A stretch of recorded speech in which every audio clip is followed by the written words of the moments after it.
Et nous prenons tout de suite la direction de la province de Sidi Qassem où la montée du niveau de l'Oued Sbou maintient plusieurs communes sous vigilance renforcée à El Ouafat. Certaines routes sont même coupées et des évacuations préventives ont débuté. Les autorités restent pleinement mobilisées. Nous retrouvons Rachid Farhan, envoyé spécial de Média TV sur place à l'entrée de la commune d'El Ouafat. Bonjour Rachid.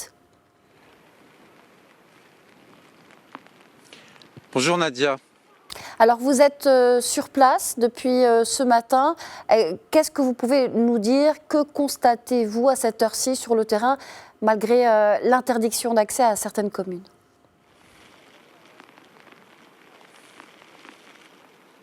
Et effectivement Nadia, même si l'accès est interdit aux communes relevant de la province de Sidi Qassem, notamment ici à côté de l'Ouafat, la situation est très visible derrière moi. Comme vous pouvez le voir, la montée des eaux de Oued Sbou encercle plusieurs douars. Derrière cette étendue de l'eau, il y a des douars qui sont encerclés, mais les autorités ont déployé tous les efforts depuis ce matin. Il y a une arrivée massive des équipes différentes pour justement intervenir dans ces douars isolés par ces étendues de l'eau à cause des fortes pluies qu'a connues la région ces 2 dernières semaines.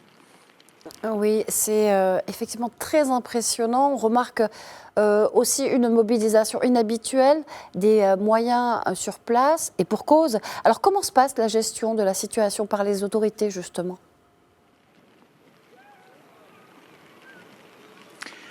Oui, justement, Nadia, depuis ce matin, il y a une arrivée massive et coordonnée entre les différents services, que ce soit la protection civile, les forces armées royales ou les forces auxiliaires qui se sont mobilisées pour intervenir dans ces douars isolés, équipés des moyens très importants, notamment des véhicules spécialisés, des drones pour surveiller les zones qui sont difficiles d'accès, et les équipes de la protection civile ils déploient les embarcations pneumatiques vers les zones isolées pour venir en aide et pour réaliser les opérations d'évacuation qui ont commencé d'ailleurs depuis la semaine dernière, donc il y a 2 semaines que les évacuations ont commencé.